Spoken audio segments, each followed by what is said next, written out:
Good evening. This is the Walpole Zoning Board of Appeals. Tonight is Wednesday, January 3rd. It is 7 p.m. With us tonight, we have Mark Major, Judy Conroy, Drew Delaney, I'm John Lee, Bob Fitzgerald, Lauren is the Administrative Secretary, Pat DeShanes from the Community Development, and Town Council is George Pucci. So, what we're going to do is we're going to take a few of the cases here because they're going to be continuances.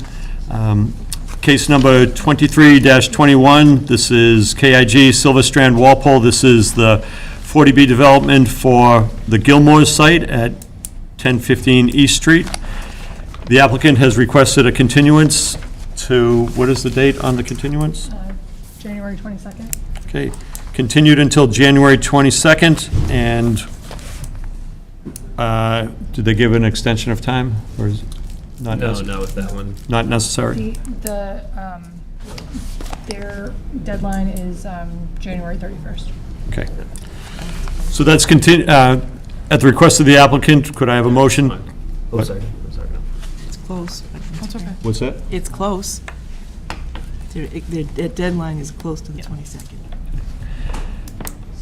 So, does somebody want to make a motion to approve the continuance at the request of the applicant until January 22nd at 7 p.m. here at Town Hall?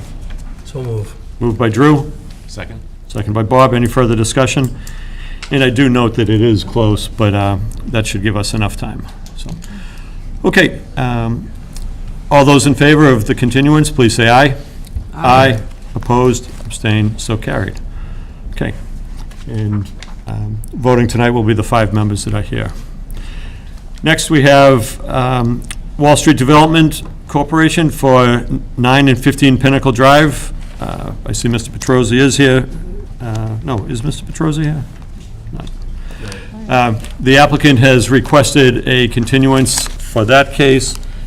For Pinnacle Drive, what is the continuation date? March 6th. Right. It's 60 days out from here, which would be, I believe, my first meeting in March. Yes. March. Which is March 6th. And Okay. then it also specifies an extension of the public hearing to June 28th. Till June 28th? Okay. So, at the request of the applicant, does somebody want to make a motion to continue this case until March 6th at 7 p.m. here at Town Hall? So move. Moved by Drew. Second. Second by Mark. Any further discussion? If I could, Mr. Chair, just, do we have a sense for when that case was originally filed? It seems like what's really happening here is that the application was not complete, didn't have all the information, and it seems like it's been continued now for many months on end. Yeah. And, So- now we're talking March. I don't think that they can hear. Can we speak into the microphones? Sorry. Yeah, I'm trying to lean forward. Now can you hear me? Yeah. That better? I think it's on. So I'm just curious how long this has been continued, because it seems to be setting a bad precedent that you can file whatever you want and then ask for continuances indefinitely until you're ready to actually proceed. So, yeah, and in this case, what's happening, and I'll let Patrick address this, the applicant is talking to some of the neighbors about options that can be done. That's why we're entertaining a continuance. But I agree, he had enough to file the application, but, because we wouldn't have accepted the application if he didn't have the minimal for the filing, but we have not had additional information, and it just gets kicked down the road. So I do agree with that. But Patrick, do you want to explain where we're at? So, I guess with the background, if you recall, this case was initially, the application came in 2022. This got tied in with kind of where we are at with our disagreement with the state in terms of our standing with Safe Harbor. That's where the initial denial based upon Safe Harbor came in. And so when it was remanded to us in, I want to say June of this year, oh, not this year, last year, 23, the project effectively was restarted from where it was last left off. And to your point, you're right. From a standpoint of material that you would expect to receive with an application, it was lacking. From what we gather, and we do have two abutter letters via an email with your meeting materials today, it appears the applicant is in discussions with the neighborhood about an alternate route rather than going forward with a 40B project. It seems they're discussing possibly going forward as a traditional special permit process of a multifamily or of a condo development of some sort. Either way, and this is something we talked about with town council, the precedent of extending or continuing the 40B process while in the interim going forward with a standard project under 40A. Legally, I guess it's not an issue. It's certainly a interesting way about doing it, but that's a possibility. I think we see in the letters from the neighbors that within the 60 days we may see an application instead of an alternate project rather than a 40B project. George, would you say that's in terms of? Yeah, that's, good evening, Mr. Chair, members of the board, George Pucci from Town Council's office. That's correct, but I understand the concern that it almost subverts your usual process where you have a regular permitting application. If that gets denied, then there's that year period that they can't use a 40B application. So it is of concern. I think if it drags out too long along this path, then, the board might want to think about that at that point. I don't think Okay. we're quite there yet, Okay. where he's, purportedly exploring the option on the regular permit. So Okay. I would recommend one continuance might make sense. Okay. Okay, Does that thanks. answer your question? Yes, it does. And I had the same concerns. Okay, so this is the motion. The motion's been made, seconded to continue this case until March 6th at 7 PM here at Town Hall, and then we'll get to the extension of time after this. All those in favor of the continuance, please say aye. Aye. Opposed? Abstained? So carried. Okay. Next, we have, at the request of, we requested the applicant for an extension of time until June 28th for case number 23-21. Somebody want to make a motion for the extension of time for that? So move. Moved by Drew, Sorry, By this Mark. is case 2211? 2211, I'm Yes, sorry, yeah. okay, thanks. 2211, I spoke incorrectly. It's 2211, 9 and 15 Pinnacle Drive. Yep. Okay, so that's been moved and seconded. Okay. Okay. Yeah. Any further discussion on the extension of time until June 28th? Okay. All those in favor of the extension of time, please say aye. Aye. Opposed, abstained, so carried. Okay. Next, we have, we'll take case for Bristol Brothers. Is the applicant for Bristol Brothers here? Okay.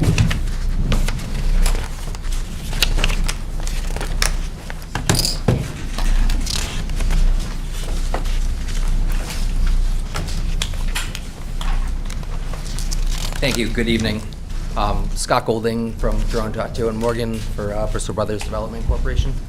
Just give me 1 second. With me is Taylor Corsano from Tucker Design Group.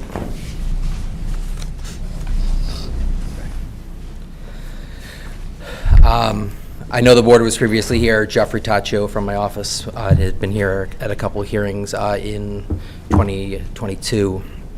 So I'll run through some of the background for you and then kind of get into the substance of what we're here for tonight. So we are here for the special permit finding under section 9.4A. It relates to the age-qualified village project that was approved by the planning board in 2020 originally. After it was originally approved, it's a 100-unit age-qualified village project at Renmar Avenue and West Street. It's 55 total acres for the site. This is the 534 West Street. As originally approved and proposed, we did not retain the existing dwelling known as 534 West Street. After the approval and meeting with the design team, there were some improvements to the project that we were brought back to the planning board. The planning board was in favor of them. One of those was to retain the 534 West Street property. So then we, after meeting with the board in November of 2021, we went back to kind of redesign the project and re-engineer the project. One of the changes was to propose the retention of that, and then we came back to the board in May of 2022, seeking to retain the home and add 2 new houses to the front based on feedback that we received from the board at that time. As part of the variance, we eliminated the request for variance and eliminated the new houses towards the front along West Street there. We also met with the building commissioner, Mr. Crowley, with regards to a path to retain the existing house and do that via a special permit. And so essentially, the path that was determined was to modify the AQV plans to retain the home and then to come back to the board once the AQV project was modified to now seek the section or the special permit under 9.4, essentially a section 6 finding for the alteration and extension of that house at 534 Main Street or West Street. We did go back. We received a modification of the special permit and the site plan review for the AQV in September of 2023, and kind of consistent with the plan that was laid out before. We are back here now. That what was approved for the AQV did retain the house at 534 Main Street. The house was built in 1936. It is non-conforming to the westerly side yard setback. So what we are proposing to do and what we're seeking a finding for is for an expansion of the house. Essentially, we're seeking to add 200 square feet to the front of the house. It's more than 50 feet from West Street there. And that's just going to be a first floor. It's a first floor bump out. It's just a new bedroom. And in the back, we're seeking to have an attached garage, a 2-car garage. So there was a detached 2-car garage, which is being demolished. Just seeking to construct an attached 2-car garage. That is, it's tough to see here, obviously. This is where the existing home is. It's much farther away from the side yard, the westerly side yard setback, which is non-conforming. It's over 60 feet from the house here at 530 West Street, which is also owned by Bristol Brothers Development. And this area here, which the addition would be closest to, this entire area here is owned by the MBTA. The train tracks run here. The stop is over the train tracks down here. So there's no abutters or anything here. It's just essentially the train line. We have for the bump out itself. I mean, at the end, we're just seeking the house as proposed to be altered is going to be 2,340 square feet and in a 2-bedroom home. So I think it's probably seems fitting for the neighborhood. Front bump out. This is the existing home and then the attached 2-car garage. So all first floor. The second floor stays the same. Just kind of gets an interior alteration. So based on the facts that, you know, it's a relatively modest size home and it's been in that area and in that neighborhood for 88 years, we think that the board can make a finding that it will not be substantially more detrimental to the neighborhood and to the area. So we request that you grant a special permit under section 9.4A. I can answer any questions you may have, or Taylor could as well, so. Okay, thank you. So I have a procedural question, and it has to do with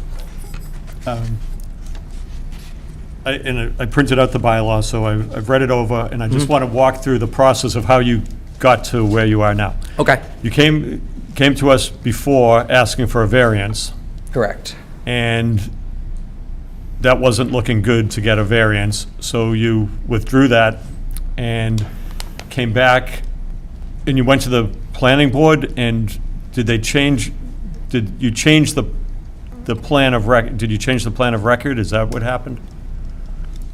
Yeah, and just so I want to make sure that I'm following this correctly, when we applied for the variance, sorry,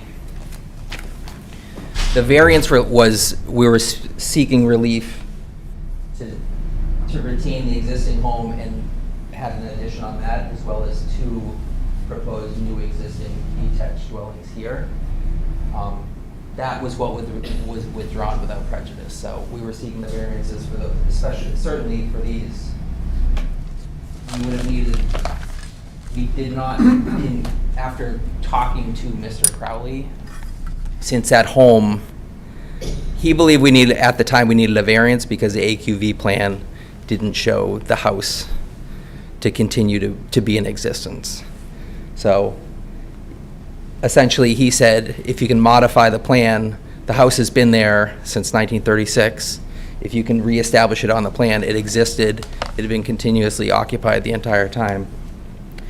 He said, if you modify the plan, put it back on, it becomes it obviously retains its nonconformity, and continues to be a non-conforming single-family dwelling. Therefore, if you want to do an addition to that, you seek an alteration extension under section 9.4. Okay, but, I'm That sorry house if lot- that didn't answer your question. well, no, we're getting there. Okay, So that house lot for, what is it, 534. 534 West Street, is that lot now part of the entire project? It has become part of the entire project with the approved plan. Okay, so it's no longer a single-family house lot. No, it's actually part of, it's in common ownership with the big piece of property that's going to be developed. Is that right? It will become part of the condominium, but it is still a single-family dwelling under section 9.2 of the bylaw. But it's, I think the parcel is now The parcel becomes contiguous. part It's of it. not a single parcel anymore. it's no longer. All right, it is one single parcel as combination with the rest of the site, but before it was its own. Before it was a Right, it was freestanding. Yeah. It was a But the half-acre parcel. nonconformity goes to the actual single-family dwelling itself is what is retaining the rights and what is quote-unquote grandfathered under section 9.2. So, Okay. and that was and Mr. Crowley, I believe, submitted a comment to the board that he was in agreement with, I guess, the overall general path and with that issue as well. And what did you just, because I thought it was applied for when I looked it up under section, Oh, sorry. I said 9.2, which is what defines what is a non-conforming, a pre-existing non-conforming Yeah. single-family dwelling is 9.2. When you want to do an alteration or extension of that, it's under 9.4A for 9.4A. the single-family, which you need the finding that it's not more detrimental to the neighborhood to do that extension. okay. Well, I'm sure I'll have some more questions. Okay. Does anybody else have other questions? Yeah, so you indicated in the narrative that was included that the nonconformity is being extended or increased as a result of this, and could you explain just how that is? Absolutely. Let me make sure I'm correct here. This is tough to see. It might be, is Well, it we have- okay if we I all have- approach? we Oh, have- you all have. We all have the plans in Okay. front of us, right? It's 9.4 feet at its closest position to the westerly lot line.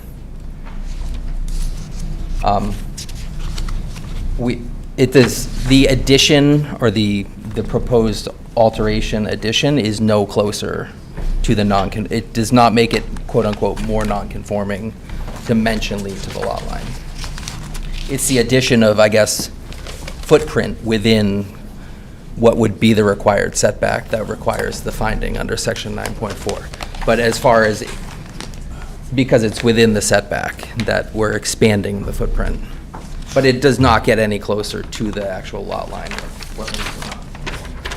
It's just the fact that there's an expansion So within you're it. you're occupying more of the side yard than you would be allowed to, Yeah. but for the fact that the existing structure has. Yeah, a it's short- dimensionally non-conforming because it's 9.4. It's not supposed to be, but it's certainly not getting any closer. It's actually 15.8 at its closest point, so.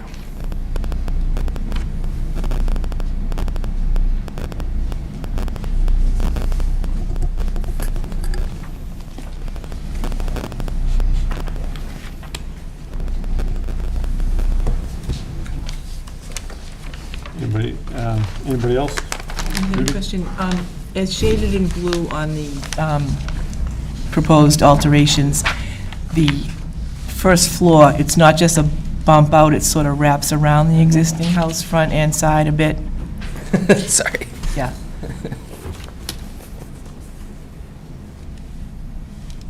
Yep. So it's just that L with the little bump out towards West Street? So this, Yep. this is towards West Street. Yep. So this is just, it's a first floor master bedroom.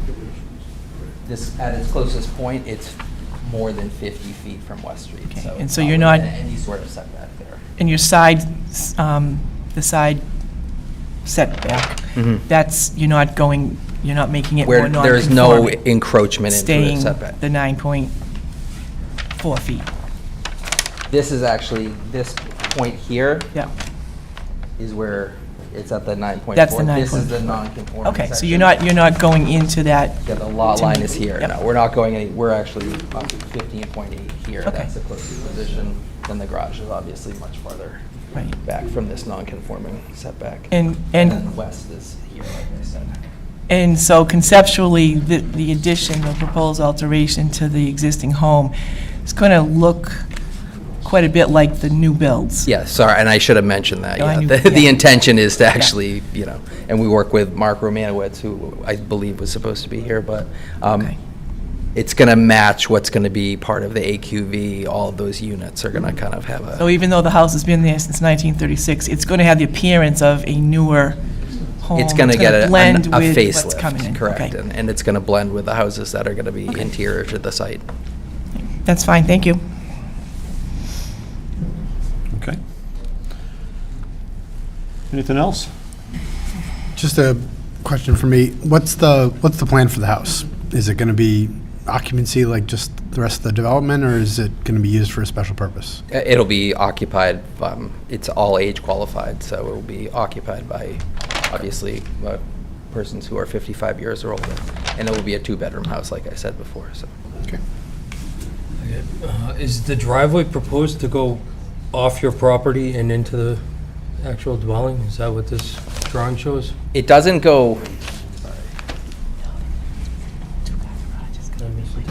No, that's actually. so that, the driveway, the simple answer is it actually follows. This is the existing, this is where the existing driveway is. Okay. This triangle piece here Is is actually part of Yeah, I 534 remember West that. Street, so obviously they have owned both sides of the road and they have the access rights because this was a paper street that was laid out, I think, in, I can't remember, early 1900s. I apologize if I missed it. Did you submit, so to say, plot plan or anything that suggests what the new layout of the house will be in reference to setbacks and property lines? It's on, I mean, this has the setbacks and the property lines. Right, but those are the old houses and that's the old driveway, right? No, that's the new. The new This, the new additions are the purplish, reddish, I'm sorry. That's answering your question. But the driveway's entered from where?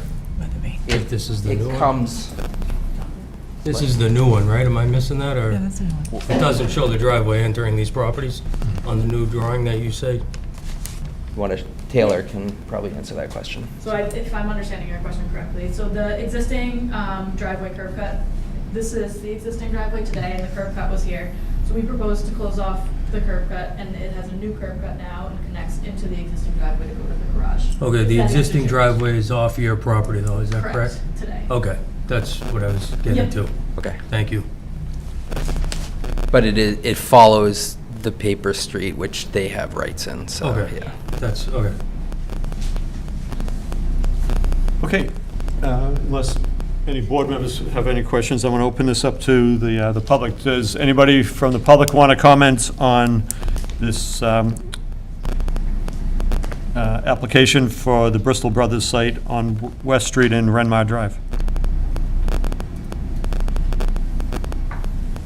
Okay. Everybody's, if you're here for that, you're good with this plan? Okay. I know that, I thought there was some people here, I asked earlier about that. So, okay, if we don't hear any comments from the neighbors, I'll take that as the neighbors are at least okay with this. Anything else from board members? Okay. Patrick, do we have any comments from the building inspector? Fortunately, I don't think it was included in the actual printout, but there was the only comment was essentially explaining why it is qualifying for a special permit, which I think the you applicant explained explained. it. Yeah. And really for tonight, I just wanted to walk through the, as we say, like the mental gymnastics of how you got to this point, and I think you've explained that. I appreciate that, certainly. I'm okay with it. I think it meets it. Judy, do you have any? I don't have any comments. I just wanted to raise the town engineer's issue of the reassigning the house number to 3 Weather Vane Drive. Did you see that in his comments? Yeah, we had a pre-construction meeting with Carl, and we discussed Okay. that the entrance to the home just has to be facing West Street West. 2003, otherwise it remains the 534 West Street address. It has to face Weather Vane. Yes. Yes, that's okay. what Rain, sorry. Okay, Yep. that's okay. All right, thank you. So that, I guess we can approve that with that as a condition, correct? Is it going to face weather vane? So currently it does not, so we will have to figure out where the entrance to the home will be. So if they don't do that, then it would just remain 534 West Street. Okay. But the plan is to modify it to have the front door face Weather Vane. So it sounds like I'm being asked to have a condition that says, if the house faces weather vane, and zoning boards don't like the word "if" usually. No, I know. But I think they're going to, because if you look at the layout, it would be, That is the plan. they're enveloping the front door of facing West Street with an alteration, so I think it's not going to be, they're not going to go through the bedroom. Oh, unless they want to.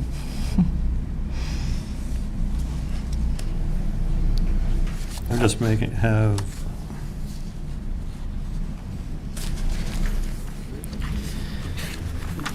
So Judy, I'm thinking that we could have a condition that says the house will have an address on Weather Vane Drive. Correct. We don't care We what can- number. Well, I think Kyle said 3. There's a reason why it's 3. I think you worked it out with pre-construction. I think it also may be important to, it's obviously up to the emergency services Right. what the address is going to be, so probably try to work that into the condition somehow to say, like, they will ultimately have the authority to make that determination. I think Kyle's language in his letter is kind of clear, because it even mentions title referencing, so it's also known as. So in the event down the line, 50 years from now, we do a title search, they'll see that it changed addresses. So how about a condition, the house will have an address of 3 Weather Vane or an acceptable address by emergency services.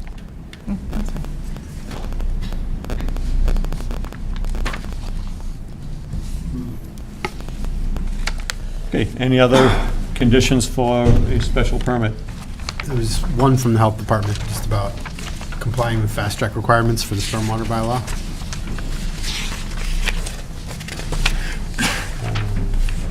Or this conservation. Patrick, do you know what that is from Landis? So that's a separate, I guess, permit that they will need to go through conservation. It's a fast-track permit. But that's really more connected to development at that Okay. site in general. The whole site? Yeah, I mean, any sort of work, they both at the house in question and then the site in general probably need to go through them for their own permitting.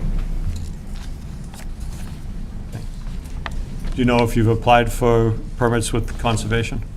We have an approved order of conditions, that we got in August, I believe. But we just started pre-construction items, so that's on our list to obviously comply with the order of conditions Okay. from Concom.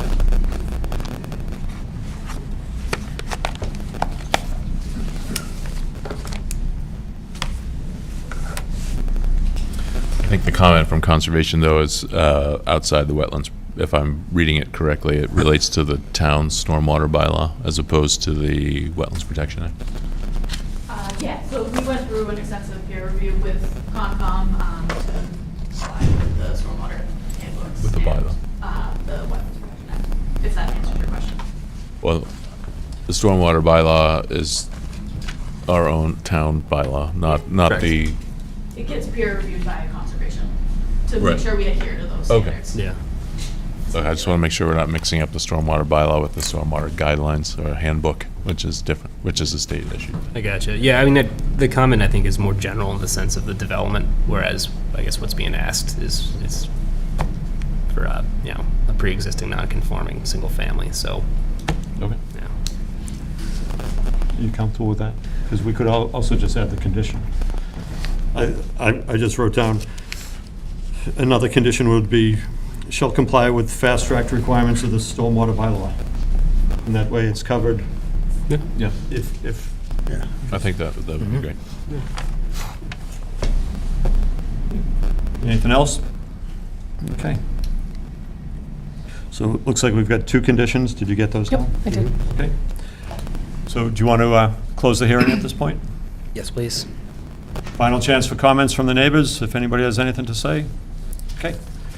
So at this time, we'll entertain a motion from board member to close the hearing for case number 2331. Does somebody want to make that motion? So moved. Moved by Judy. Second. Want to second that? Second. Second by Bob.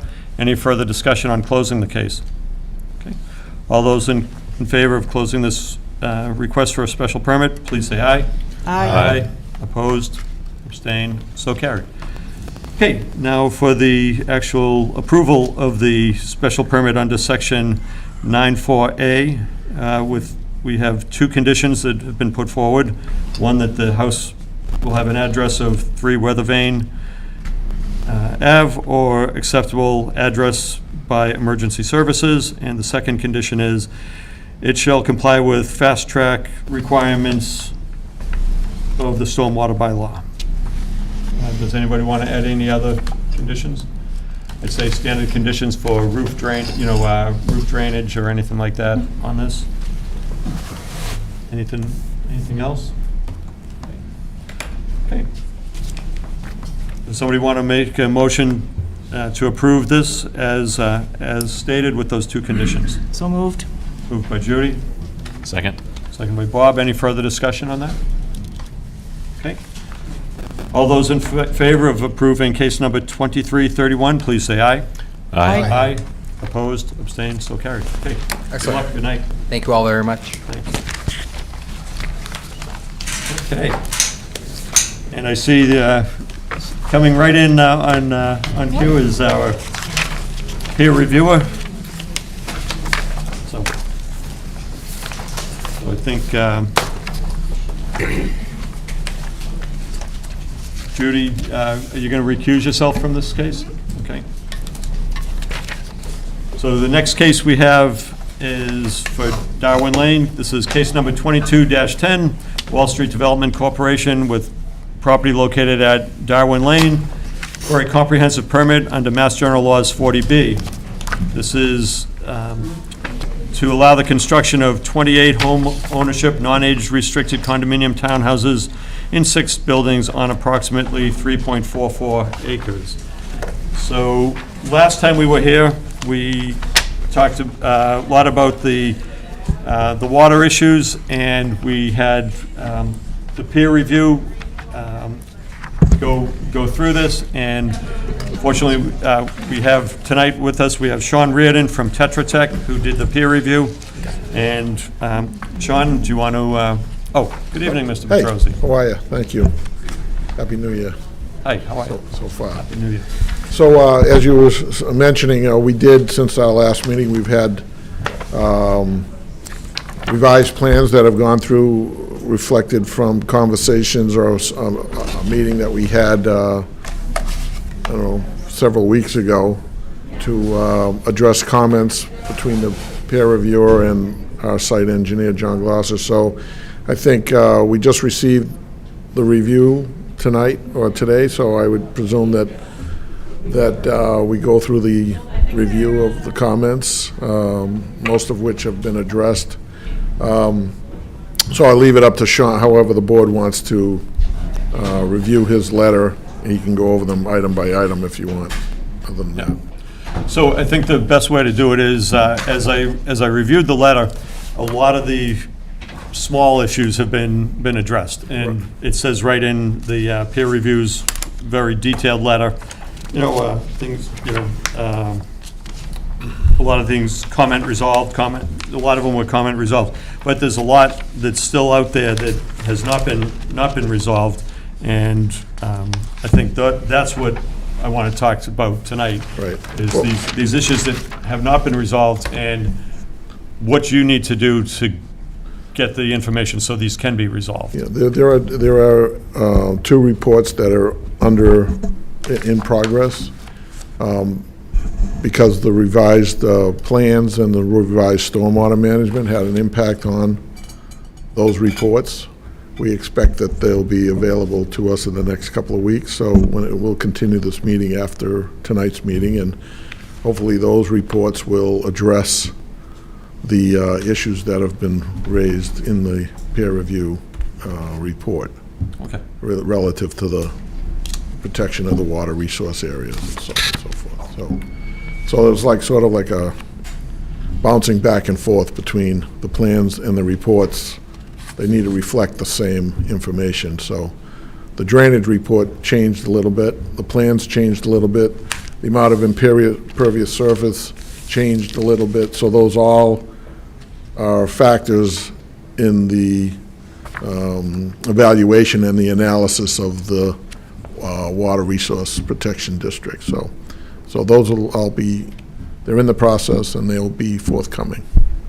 Okay, so you said you used a little bit 3 times. The plans have changed a little bit, the stormwater has changed a little bit.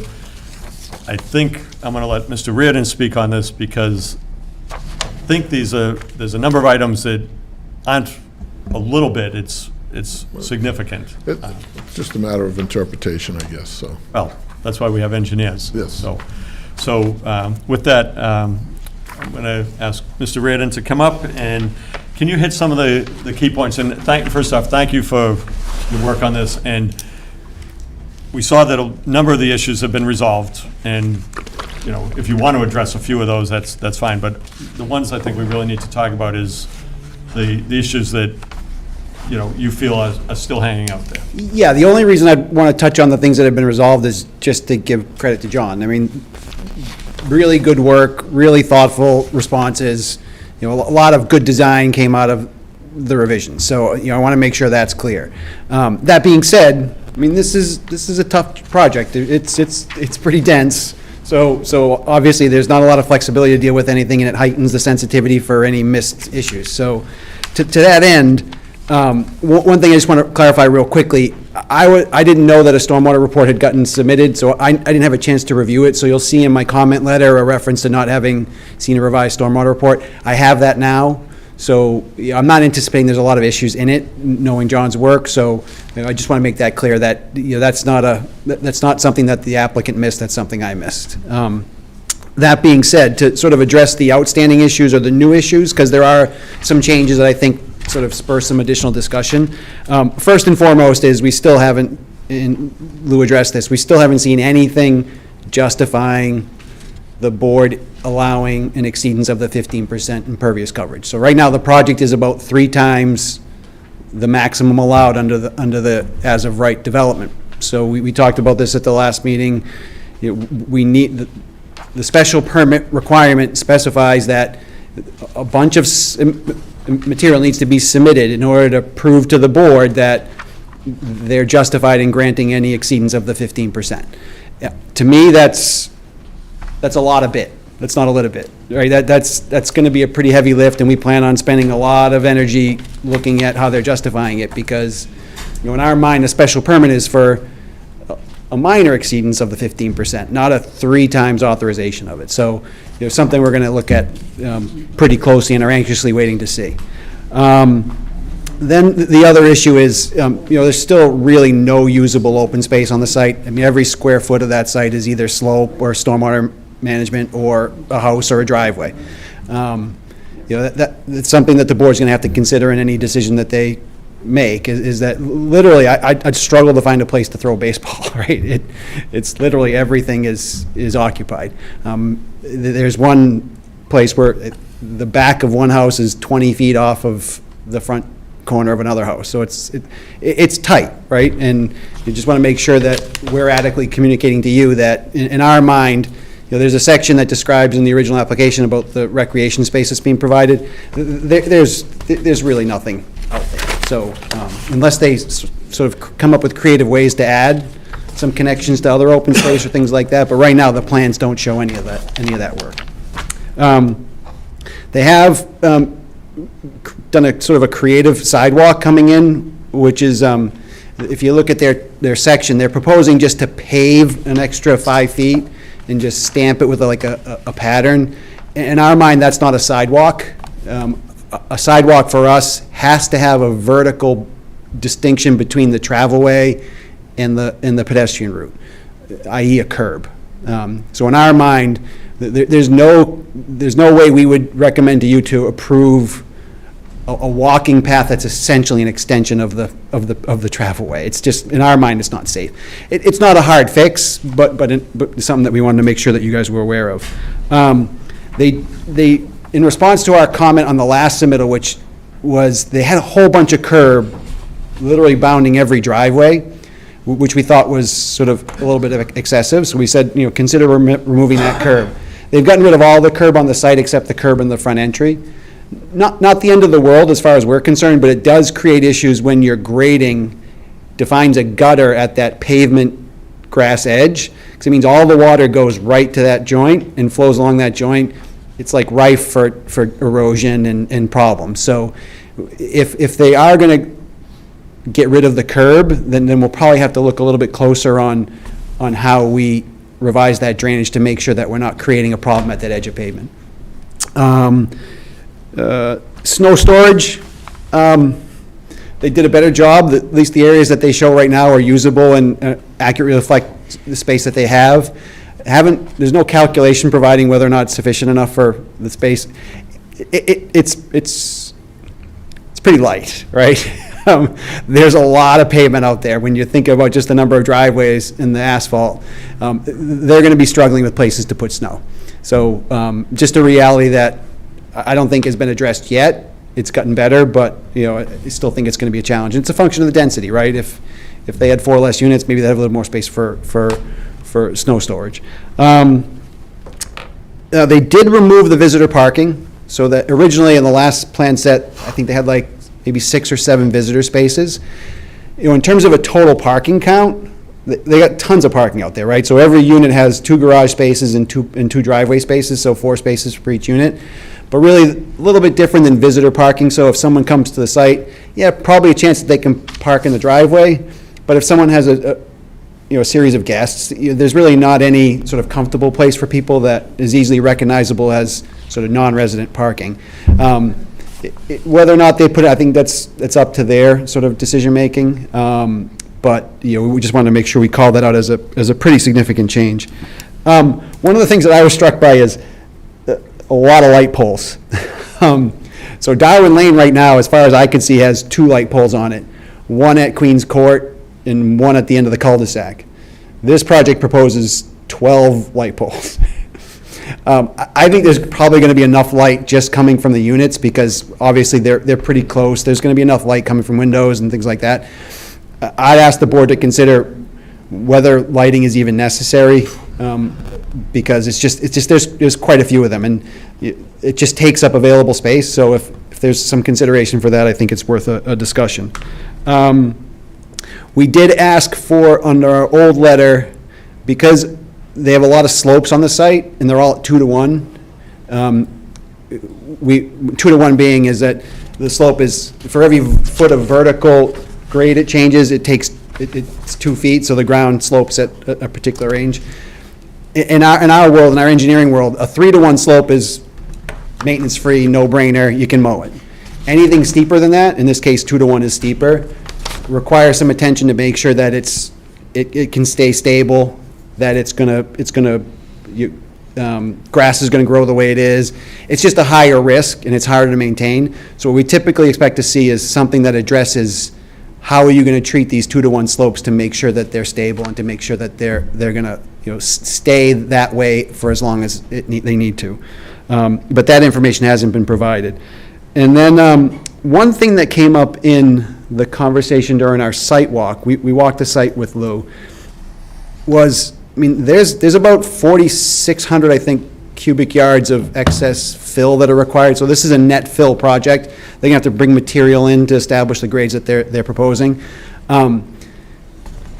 Trucking, that's like 260 trucks, right? That's a lot of trucks. Bringing them up Darwin Lane, a lot of people parking on the street in Darwin Lane, surprised by that when I did the site visit. It seemed like a pretty great solution if they could accommodate their construction through the adjacent town property, which has access to the water department, and basically there's a gravel road right there at the back of their site.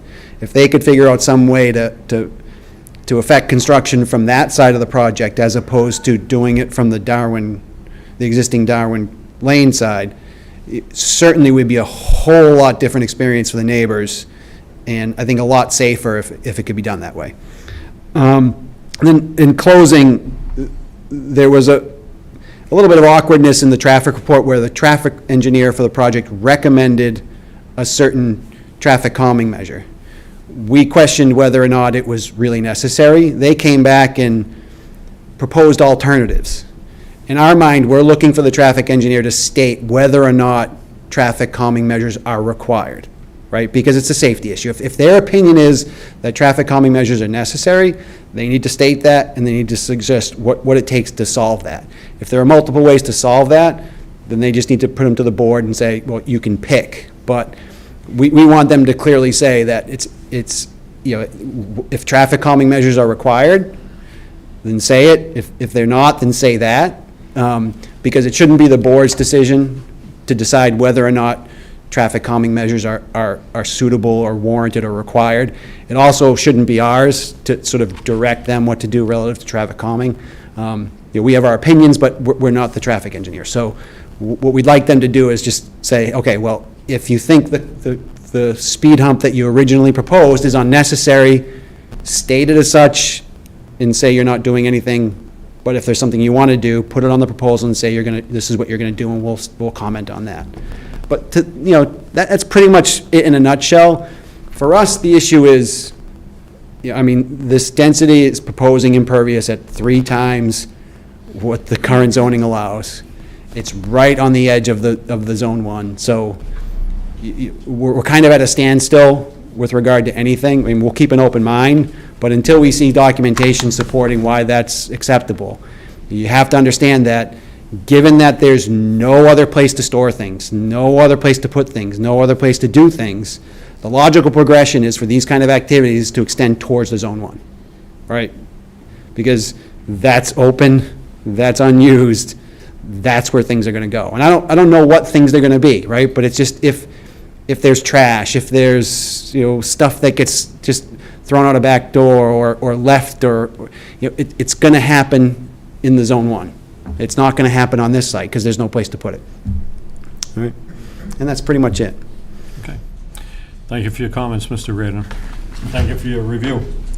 Board members, actually, does anybody have any questions for Mr. Reardon? Just one quick one. One of the items you mentioned related to stormwater was that, in your opinion, that the project does not comply with Massachusetts Stormwater Standard 6.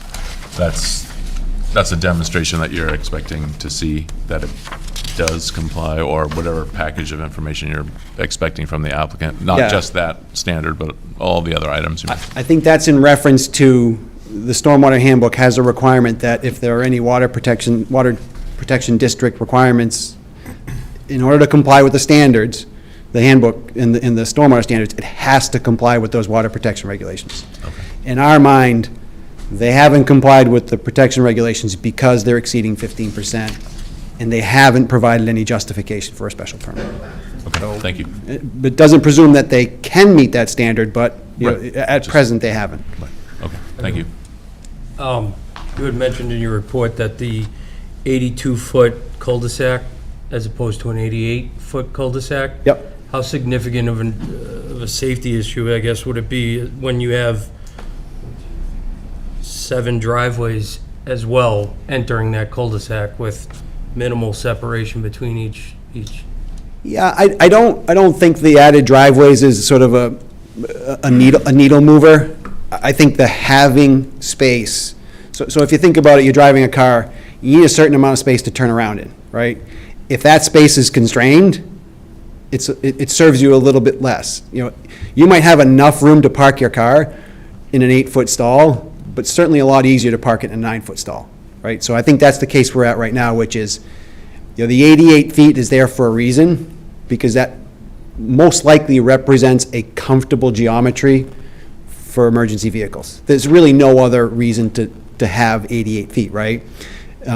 When you start eroding that, so in this case, they're eroding it by 6 feet, yeah, it still might work, but it just doesn't work as well. And that's unequivocal. I mean, 88 feet works better than 82 feet. I think it's up to you to decide whether or not, you know, well, and the fire chief, frankly, because that's, I think, my recommendation is, we'll defer to the fire chief on any matters. If he's comfortable, we're certainly comfortable. If he's not comfortable, we're certainly not going to say, no, it's fine. So I would think he's the arbiter on that. But recognize that, you know, 6 feet, reducing a radius by 6 feet, it's, you know, it's not an insignificant reduction. I mean, if it was a couple feet, I'd say maybe, right? But 6 feet warrants a bit of confirmation with the Yeah, it fire really chief. struck me just because I thought of the limited amount of open space. People with children, they park at the end of the driveway to try to, you know, let their kids play in the driveway, whatever the case may be. But it's certainly a challenge. The other quick question I had was the amount of fill that we're talking about bringing in, what sort of regulations or concerns would be in place as far as being so close to the well and impervious coverage, and will that alter that or provide any certain challenges, I guess, or conditions that the board may need to look at? I mean, the fill coming in, my biggest concern is just going to be truck traffic on Darwin Lane, right? That's my number one concern. The fill material coming in, I don't really worry that it's not going to be, like, it's going to have contaminants in it or anything like that, because the contractor's going to have to, it's going to have to be workable, and it's going to have to be able to, you know, support the loads, and so I wouldn't worry too much about that. It's probably good to put a condition on there that any material brought in maybe has some provenance to it, that you know where it came from. But I don't think the filling itself represents a risk to the water supply. Thank you. Maybe just one for me. So it seems like to me that the you know, proximity to the wells is still probably the number one thing that we should think about here. Yeah, definitely. What would you need to see sitting in our seats to kind of start to get comfortable with that?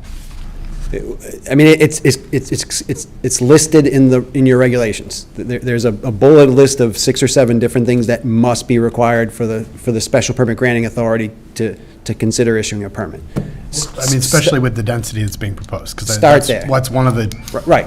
first things you would. And it's important to understand that the 15% is not a number that just got pulled out of the sky. It's a number that's in the law, in the regulations. So it's in the Watershed Protection Act. So there's a reason the 15% is there. I don't want to say what's required or what I need to see, because frankly, It's not my job to tell them what I need to see. The regulations say what they need to provide, the standard they need to meet that. And then when they provide that information, the board and I will look at it, and I'll offer my opinion as to whether or not they've met the standard, or whether there's other conditions that the board needs to consider. But again, what drives me is the scale of the request, which is the as-of-right is 15%, special permit allows higher than that, with demonstration that it can be done safely.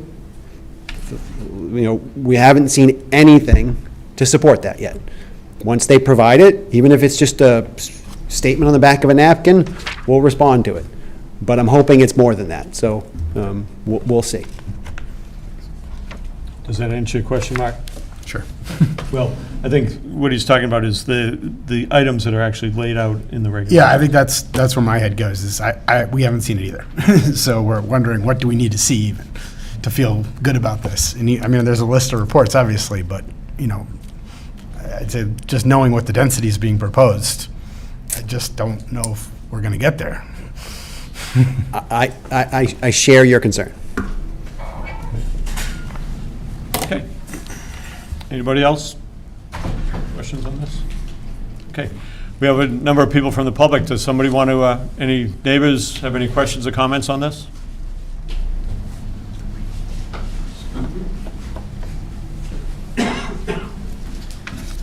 Good afternoon, Mr. Chair, members of the board. Dennis Murphy again from Hill Law on behalf of the abutters on Darwin Lane. I agree with the chair that these aren't little things that we're still talking about. I want to address mostly what I see as the elephant in the room, that they haven't right-sized this project yet because they haven't even done the analysis about what can fit on the site. Let me make a couple of really quick points. The first one is, I looked at the revised site plan, which is dated December 7th. The impervious coverage on that site plan is 45.3%. That's, I think, almost the same. It may be off by some fraction of a percent as the prior plan. So where there used to be sidewalks, now there aren't sidewalks, but we have other areas that are impervious coverage.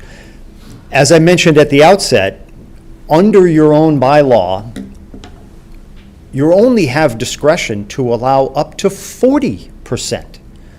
Even if they gave you all the things that would convince you that you should allow greater density. So the plan you're looking at can't be approved. And let me explain legally why that's the case. In order to comply with state law, which is Standard 6 under the stormwater regs, they must comply with your local bylaw. That is the Water Resource Protection Overlay District. That district says the maximum by any permit is 40% coverage. So the plan that you're looking at can't be approved. It can't be approved even if you wanted to, even if they gave you the justification. So one thing I would recommend, and I want to give some concrete. I sat in your chair in my town for a long time. I've heard a number of 40Bs. If I were in your seat, as somebody asked, what I would be asking for is show me a plan that complies. Show me a plan at 15%. Show me a plan at 40%, and make your argument about why one is uneconomic or the other is not.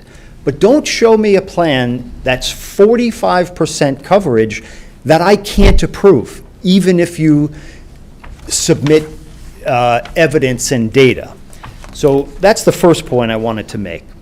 The second point is, it is true, the applicant hasn't submitted new information, but I actually looked to prepare for tonight. There is some new information, and it's from DEP itself. Now, it's since our last hearing, but it was 3 months ago, we got an email through your DPW director from DEP that basically, you've seen it, it essentially corroborates what Mr. Reardon and your own water commissioners and Horsley, Scott Horsley, who we brought here over the summer, it basically substantiates all the things that they said, which is 15% is the limit, and to demonstrate that the project will not adversely affect the water supply, you have to comply with the WRPD regulation. And so there is evidence, it's negative evidence in my view. It supports not approving the density that's been proposed. There's two other things that have come to light that we didn't talk about tonight that I just want to touch on briefly. Number one is there were some new test pits dug a couple of months ago. This was in the vicinity of the stormwater infiltration basin. And I'm not the hydrologist, he couldn't be here tonight, but I will say that the validity and utility of those test pits is of limited use. Number one, they didn't find what's called redoxamorphic features, which is how you measure the estimated seasonal high groundwater. The whole reason they did these test pits is to show whether or not the stormwater system is going to function as designed based on the groundwater table. Well, if you don't find redox features in your test pits, then you really have to do them during a certain time of year. And now's not the time, nor is November. The time is the spring high season, March to May. So, yes, we have new test pits, but really they ought to be done in the next month or two, or three. The reason this is important is that when you're digging a test pit in close proximity to a public water supply, there's actually a pumping effect, and you can ask the engineers in the room about it. It's a depression that is caused by the wellhead pumping. That's less pronounced when the groundwater table is high, and I think that, listen to the engineers and the experts, but take those test pit results with a grain of salt. The second data point that we have gotten since our last meeting is, and forgive me, but I didn't write down where I learned this, but somewhere it's been suggested that the sewer main will need to be upgraded from 6 to 8 inches, and there'll need to be a force main. I will submit to you tomorrow by email the source of that. That's in some staff report or something that's come in since our last hearing. Now, I think there were emails, and there's been emails with the sewer, they want their design and so on for a force main. The point I wanted to make is it is perfectly appropriate for the board to say, hey, what if you didn't need a force main and a sewer upgrade? How many units could you do without that expense, and how does that affect the economics of the project? Because that's something that is, now that we're getting near the end of the process, it's time to stop holding on to 28 units or whatever pie in the sky thoughts that they have, and it's time to get real about what this project might be. And one way to do that is to ask really pointed, direct questions about, would it be feasible to do a smaller project and make just as much money if you didn't have to build an expensive force main and you didn't have to pay for an expensive sewer upgrade? So those are the issues I really wanted to cover. The last thing I wanted to close with is I submitted a checklist to Patrick some months ago. I went through it today to prepare. There are some things, and to the applicant's credit and to Mr. Reardon, they have resolved a bunch of issues, and that's progress, and that's good, but there's still, the big ones are still out there, and those are the ones that the board really needs to focus its attention on. Thank you. Thank you, Mr. Murphy. Hey, anybody else from the neighbors or audience that wants to comment on this? Sure.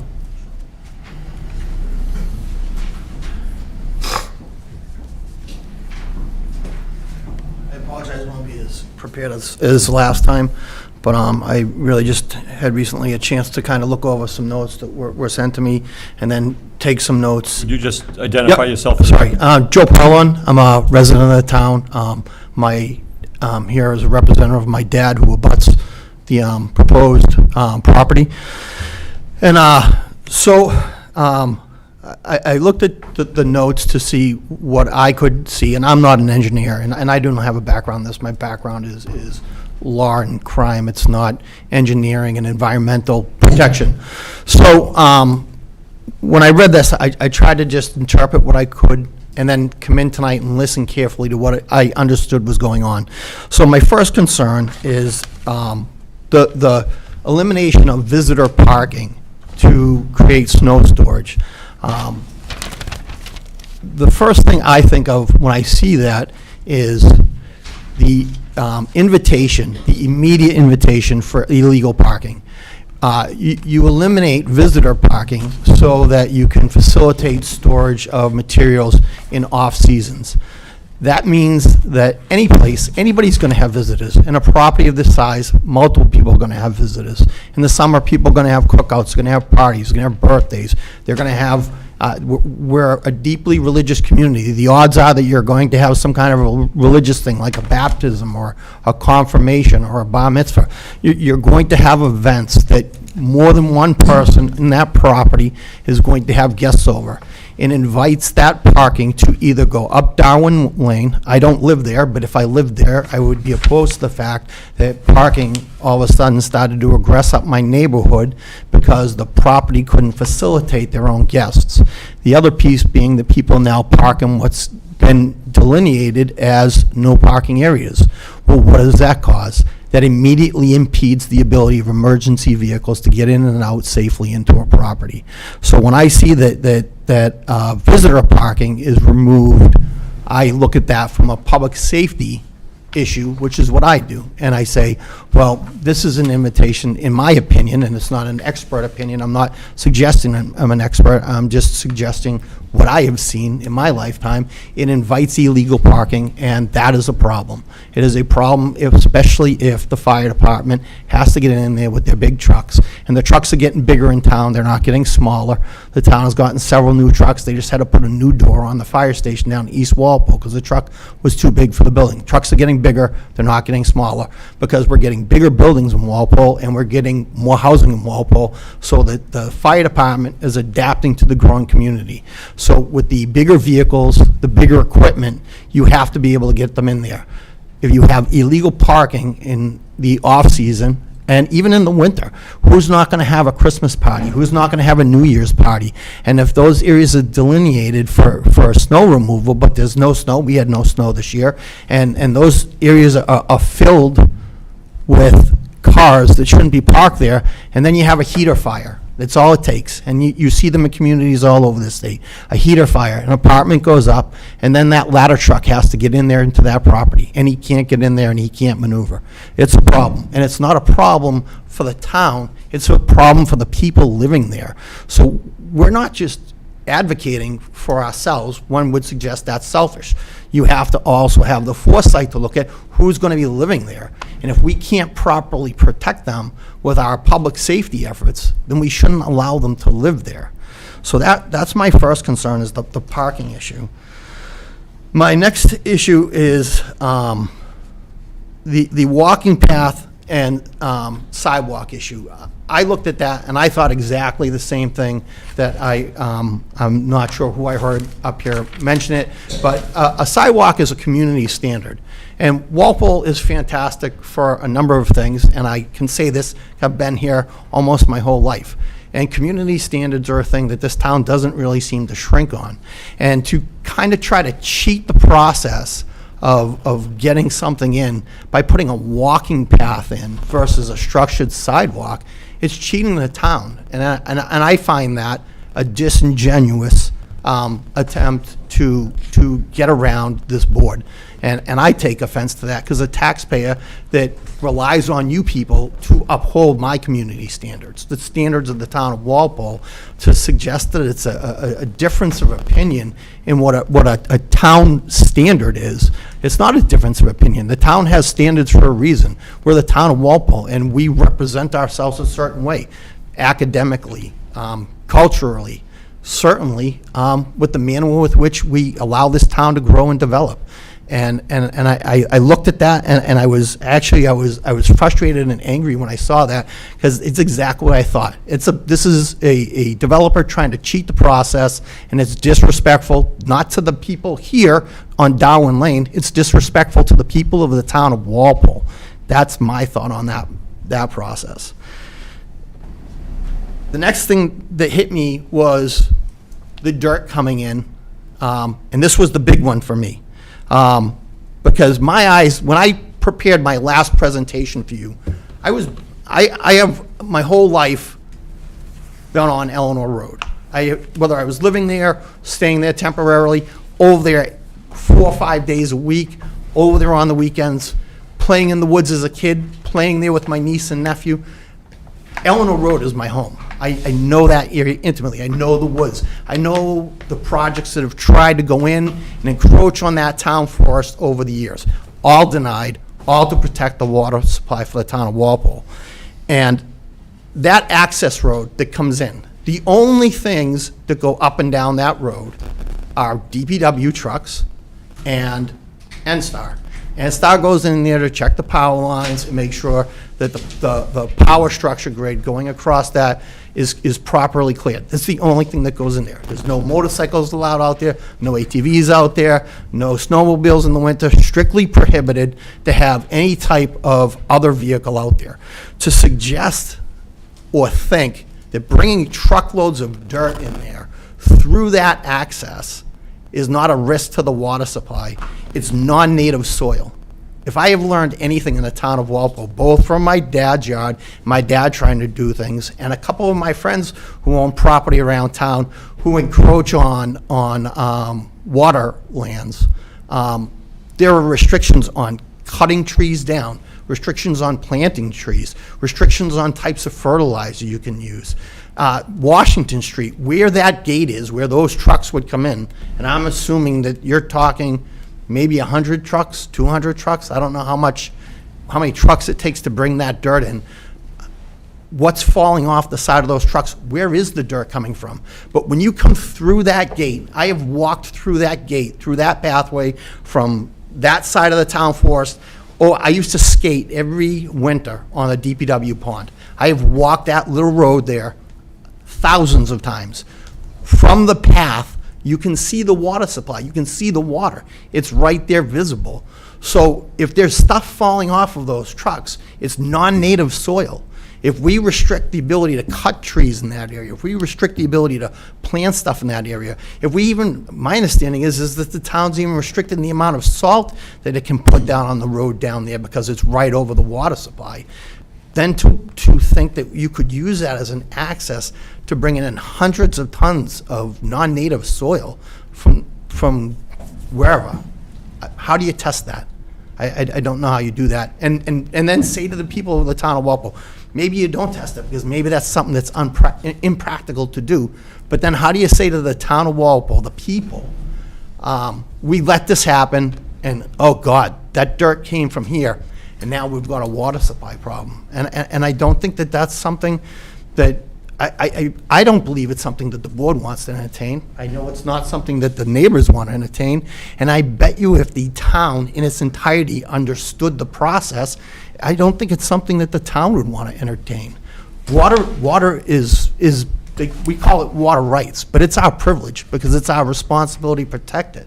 And when it's gone, it's gone. And I just go back to, at the end of the day, I think that our greatest responsibility is to over and over and over again, it's the amount of exception that they're asking for. I don't think it's unreasonable if it's a small exception for the town to bend and say to neighbors, hey, we have to be reasonable, this guy has a good project, and we can't be unreasonable. I don't think this is an unreasonable, I don't think we're asking you to be unreasonable to deny this request. The request is unreasonable. It's more significant than it is insignificant. And it directly impacts not just the neighbors sitting here, it impacts our town and our community. And I really hope that every time we sit for a meeting for this, somebody has the ability to passionately advocate for this town, because I'm here by choice. I've lived all over the country. I've been all over the world serving this country. And I always get home to Boston and Walpole, because this is home. And it's home for a reason. We're a great town, and we protect our community, and that's why I live here. And I hope that at the end of the day, that community standard is what's applied when the decisions are made on this project. I really do. Thank you so much. Okay, thank you for your comments. Okay. Anybody else want to make a comment on this?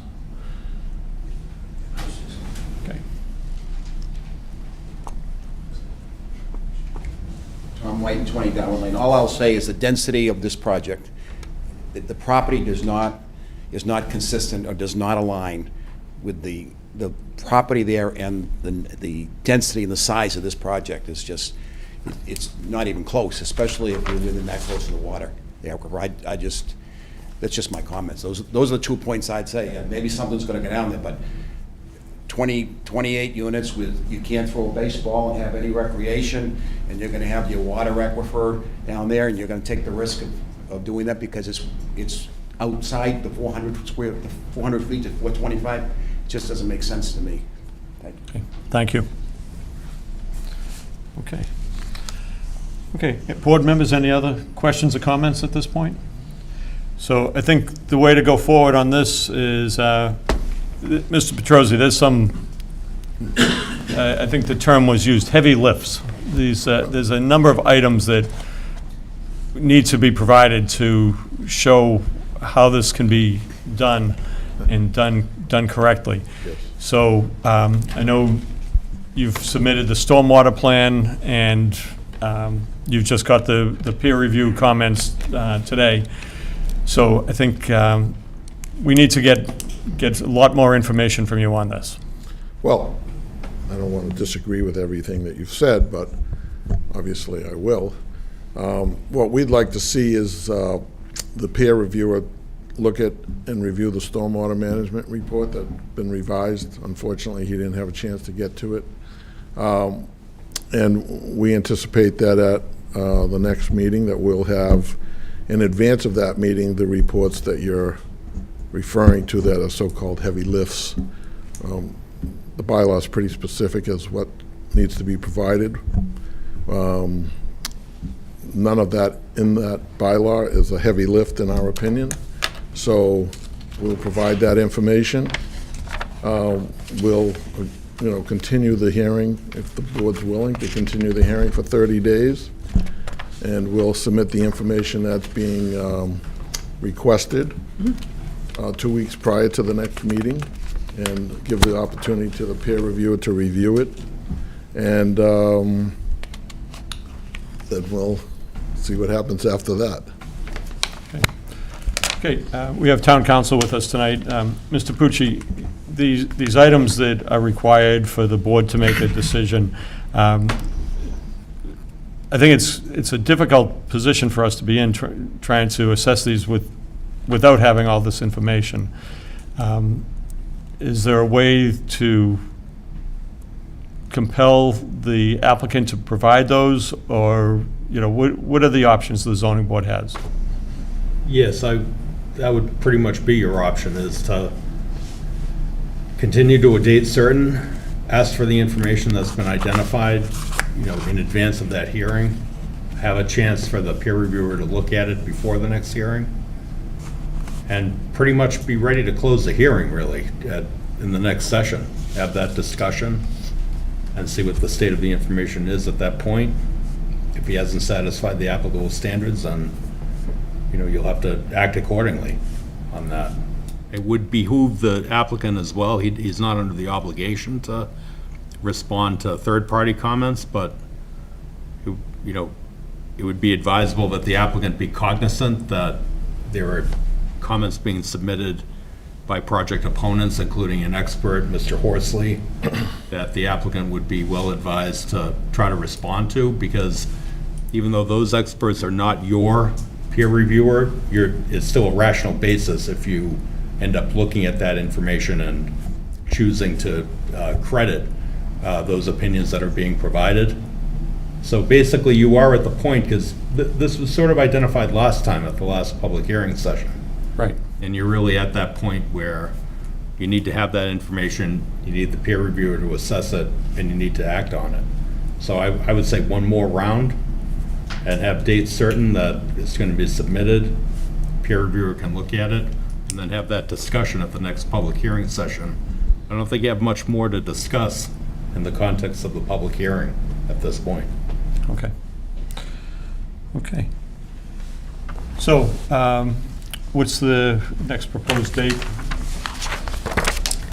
It's and February extension of 7th. time? February 7th, yeah. So it would be February 7th would be the meeting, and then we also, he already agreed to extend until April 26th, so we have an extension of time until then.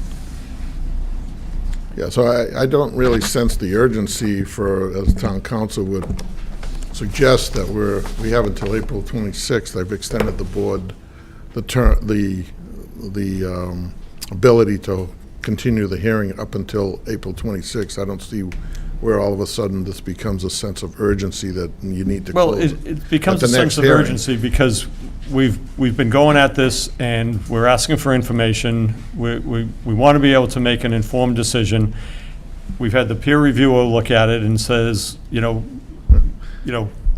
some of these items have been taken care of, but there's these other ones, particularly for the impervious, that just, it's not being covered. And until we can get that information from you, what are we going to do? Just John- continue? John, can I just interject too? I'm not saying Mr. Petrozzi needs to drop everything and have it submitted tomorrow. I know, But no. if they need more time to make the submission, that's fine. You don't have to keep it on for the first week in February. That's what he means about a sense of urgency, but there's not a whole heck of a lot more to discuss. So if they need more time to provide the information in advance and give the peer reviewer time to look at it, then I'd recommend just a longer continuance date out of the public hearing, with that view, though, that April will roll around very quickly. Right. So do you need more time than February 7th? No, I think we're fine with the dates. All I'm saying is that the information's going to get submitted, it's going to get reviewed, then there'll be some areas of disagreement, perhaps, or maybe there's things that need to be questioned that may need additional information. So like I said, it's not something that, oh, we got to close it at the next meeting. If that was the case, I wouldn't have extended it to April 26th. We just would have let it roll up against the deadline. So let us have the stormwater report reviewed. Hopefully, we can get comments on that before the next hearing, and we'll submit the information that you've requested relative to the bylaw requirements and under standard 6 requirements, which is part and parcel of the stormwater report, I think you'll find, so that we'll get that information, and if there's a disagreement at the end of that discussion, then we'll provide either more information or we'll say, close the hearing or whatever. So at that point, we'll make that decision, but I don't think we're at that point tonight. No, we're not at that point tonight, but we want this to move along. We've got people coming out, they've been out for numerous meetings, you've been here a while, the zoning board has other items, so we want to make sure that it's a complete and thorough application before us, and it has a complete and thorough review. Just as an aside here, Mr. Chairman, I mean, just remember, when this whole process started, we did offer to reduce the density in this project and change the concept of this project right from the beginning, and we were refused. By this board. Safe harbor. Okay? So please, don't come after us saying we're trying to propose something that's so dense. You don't remember the safe harbor discussion? So the board acted on its ability and its rights to utilize safe harbor. Versus a less dense, different type of project that we offered, and the board chose not to pursue that. So review the notes, So- go back in the record.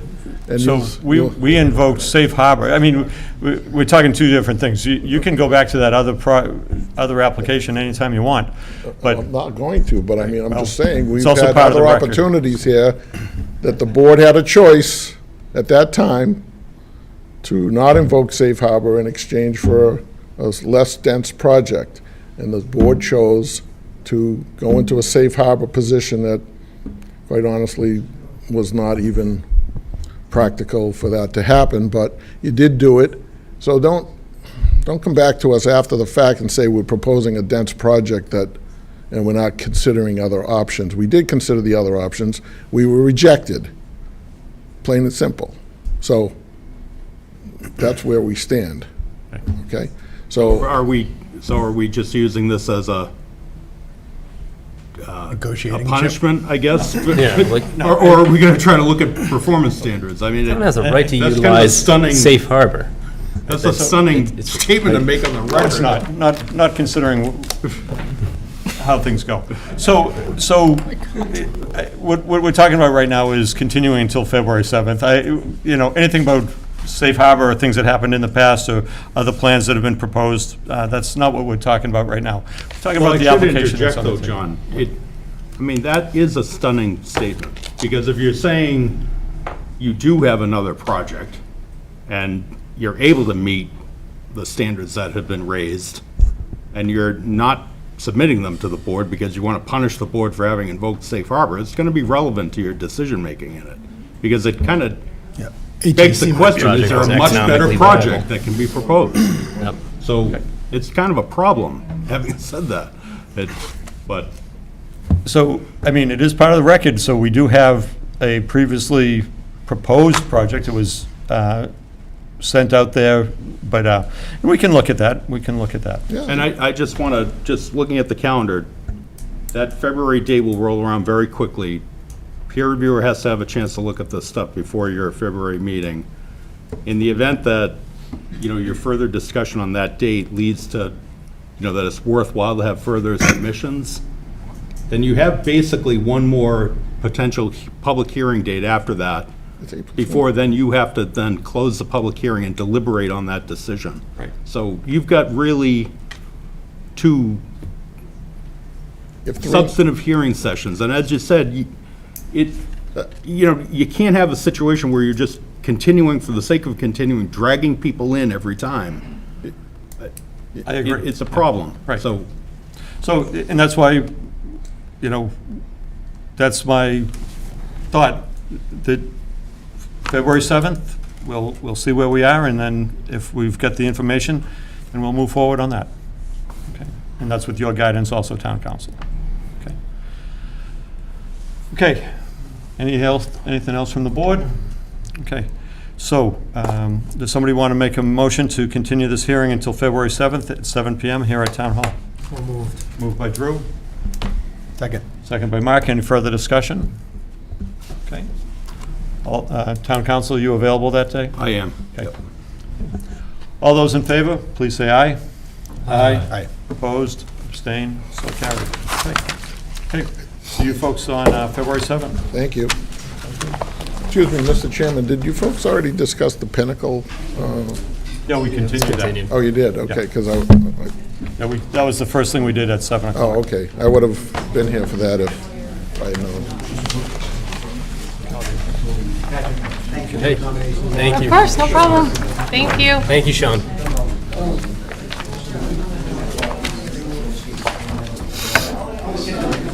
can see the way it's going.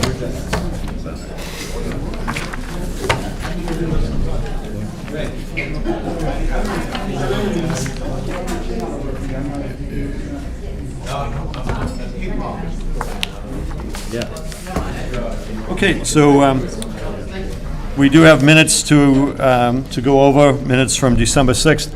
And I'll just say, we had a meeting, Drew was at it, it had to do with effectively running a meeting. And it was, one of the things they talked about was minutes. And I'm pleased to say that we are not behind on the minutes, but that was one of the things that came up at this meeting, about running meetings, and they said that you really should have them approved within 3 meetings or 3 months, depending on, depending on the board's schedule. So I think we're in good shape. I just wanted to say that, and thank you for keeping us in good shape. We don't have a lot of minutes hanging out there. Yeah, I have seen some boards actually do the minutes the very first thing at the meeting, so that, because typically when you're exhausted after. Yeah, just looking at Oh, that. perfect, thank you. So that's just something to think about too, whether we want to just have that as the first item on the agenda. Just a thought. Do you, I mean, I don't think I'd have to switch it on the agenda, we would just take it, it would just be up to you to take it first if Yeah, you'd like, no, it's yeah. which is fine. Does anybody have any questions or comments on the minutes of December 6th? I wasn't here. Okay, does somebody want to make a motion to approve the minutes of December 6th? Somebody that was here? So moved. Okay, moved by Judy. Second by Drew. Okay. All those in favor of accepting the minutes, please say aye. Aye. Aye. Opposed, abstained, so carried. Okay. Does anybody have anything else for the board this evening? Okay, thank you, Town Council. Okay, if there's nothing, does somebody want to make a motion to adjourn? So moved. Moved by Judy, Second. second by Mark. All those in favor of adjourning, please say aye. Aye. Opposed, abstained, so carried. Okay, thank you. Thank you.